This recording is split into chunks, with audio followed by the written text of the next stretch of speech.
Keindahan alam bukanlah sekedar hiasan di mata, melainkan warisan dunia yang makin terkikis pesonanya. Bumi sedang berada di masa pemulihan. Akibat dari pandemi, kini ia memiliki waktu luang untuk kembali hijau. Padahal, jika kita sebagai insan bisa peduli, maka penghijauan tak perlu memakan waktu terlalu lama. Inilah seri terakhir dari Tri Arga, episode Gunung Singgalang.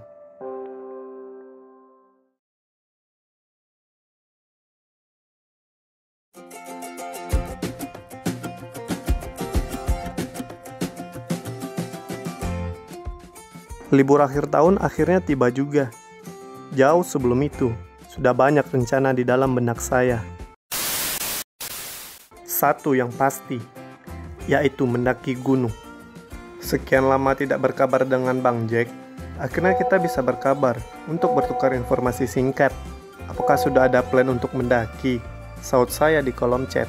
Ternyata Bang Jack memiliki plan untuk mendaki Gunung Singgalang pada tanggal 23 Desember.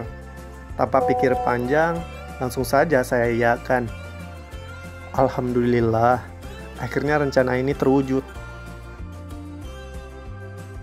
Karena sudah mendekati hari H, saya langsung bergegas untuk memaking keperluan pribadi.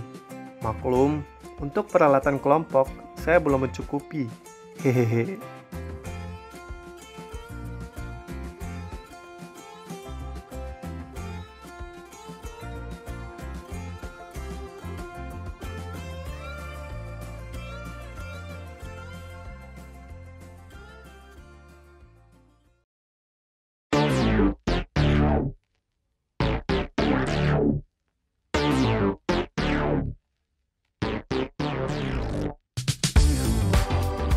Oh iya, pada perjalanan kali ini, saya akan menginap di rumah Bang Jack yang terletak di kaki Gunung Marapi, yaitu Nagari Sungai Pua.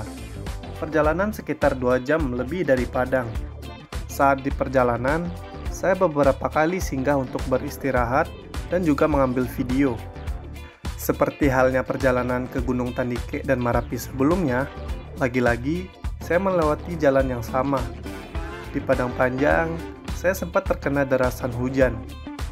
Untunglah, hujan hanya turun sesaat dan kembali reda. Lalu saya melanjutkan perjalanan ke Padang Lua untuk bertemu dengan Bang Jack yang sudah janjian sebelumnya melalui telepon. Bang Jack menuntun jalan menuju rumahnya bersama seorang teman bernama Bang Randy. Sesampainya di rumah Bang Jack, saya disambut oleh beberapa teman Bang Jack yang sudah berada di sana. Kami pun berbincang-bincang sambil menunggu rombongan yang lain tiba. Sebenarnya, ini pertama kali saya untuk pergi mendaki dengan rombongan berjumlah 24 orang. Bisa dibayangkan berapa banyak yang akan pergi nanti. Bismillah saja. Setelah melewati malam, langit pun berubah menjadi cerah dengan diiringi hujan gerimis. Beberapa rombongan akhirnya tiba juga. Cuaca dingin tentu menyelimuti pagi itu. Suhu menunjukkan 13 derajat di HP saya. Sambil menunggu sarapan dihidangkan, kami juga berbincang-bincang santai dan salah seorang teman bernama Bang Ilham juga turut menghibur kami dengan vokalnya.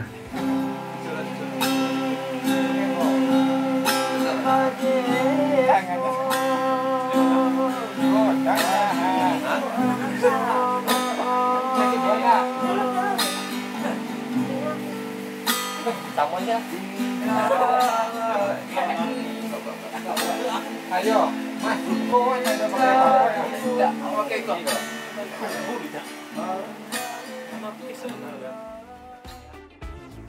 Setelah menunggu beberapa lama, akhirnya sarapan pun siap untuk dihidangkan.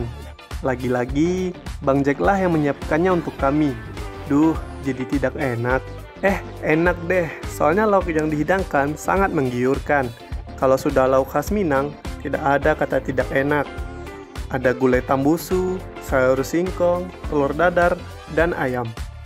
Tak banyak basa-basi, kami pun segera menyantapnya beramai-ramai.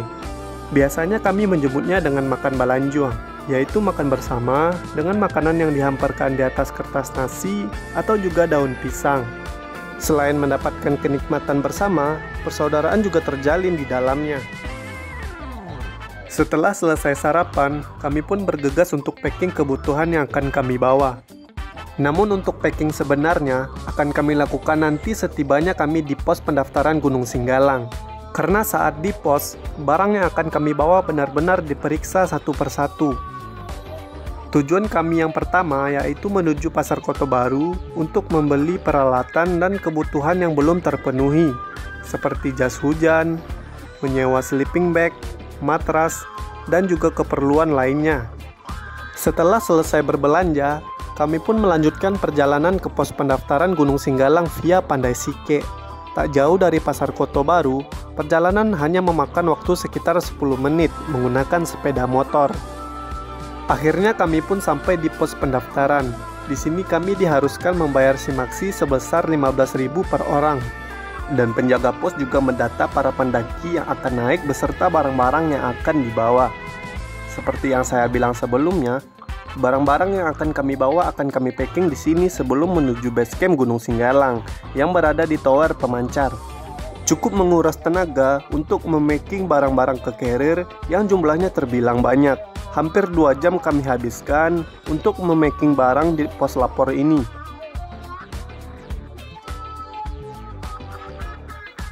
Setelah packing-memaking selesai, kita melanjutkan perjalanan ke pos tower pemancar, sekitar 10 menit dari pos lapor. Setibanya di pos tower, kita harus membayar parkir sebesar 25.000 per motor. Bukannya gimana? Sebagai mahasiswa, saya rasa ini cukup memberatkan. Lanjut. Setelah membayar parkir, kita pun berkumpul di depan kedai pos tower yang juga dihadapkan langsung dengan jalur trek yang sangat curam. Sebelum kita berangkat, kita mengadakan doa bersama demi keselamatan di jalan nanti, insya Allah. Baiklah, sebelum memulai perjalanan untuk menuju atas, alangkah baiknya kita berdoa supaya terhindar dari segala mara bahaya yang akan terjadi di perjalanan. Berdoa.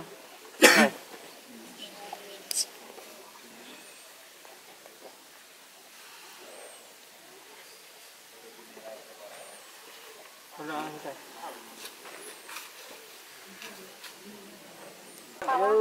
Aku kamera sih kok. Panjek sih panjek.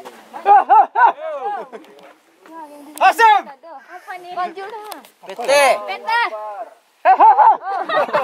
Kalah pendaki tua. Terima.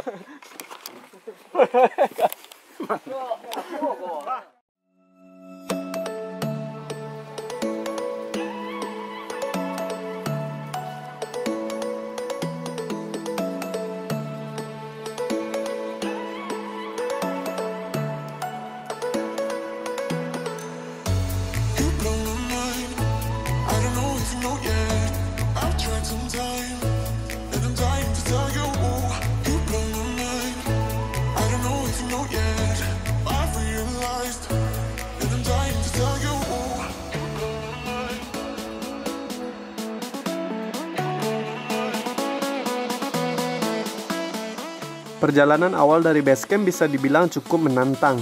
Dengan trek yang terjal dan licin, menjadi tantangan tersendiri bagi kami. Nafas sedikit tersenggal-senggal saat baru mendaki, karena trek langsung dikasih terjal. Sampai tali menali harus mengiringi langkah kami saat di jalur itu. Mantap. Kami melewati jalur aliran air yang sempit, dan seringkali kami diharuskan menunduk untuk melewati pimping atau rumput-rumput riang. Tentu saja, ini sangat susah untuk dilakukan, apalagi tas carrier yang lumayan berat. Medan ini akan terus kami lewati sepanjang trek menuju pos mata air 1, yang akan menjadi tempat pemberhentian kami sementara saat langit mulai gelap.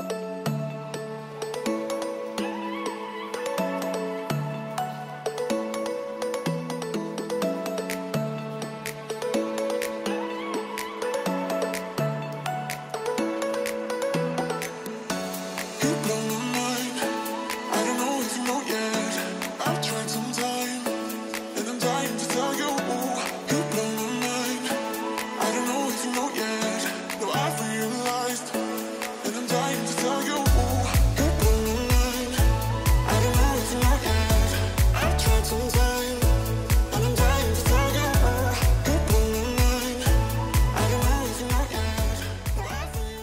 Setelah melewati trek sempit dan licin selama kurang lebih 2 jam, akhirnya kami tiba di mata air 1. Di sana terdapat air mengalir yang cukup untuk mengisi persediaan air kami selama di perjalanan. Sementara itu, yang lain mempersiapkan kompor dan nesting untuk memasak air. Kita lagi mau masak kakak. Air biar kita semangat lagi kakak. Kami akan beristirahat di sini untuk sejenak, sambil menikmati rembulan yang sangat benderang di atas. Saya juga ngobrol-ngobrol ngawur bersama teman-teman yang lain, sembari mengisi waktu yang luang. Nyantai deh lu, menikmati istirahat dulu karena. Coba perkenalan tek luang. Halo, assalamualaikum. Nama Ambo Ilham. Sabu Ise Ciam. Dari mana asal Bang?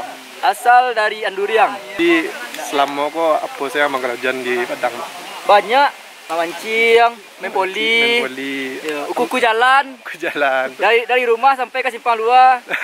Bedri, ai. Halo guys. Halo guys. Cila belakang Mak.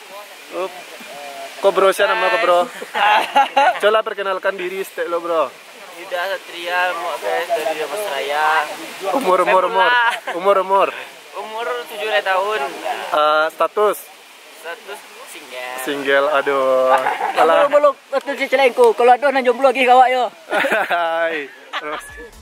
Setelah itu, kami pun menikmati beberapa gelas minuman hangat untuk menemani malam yang kian dingin.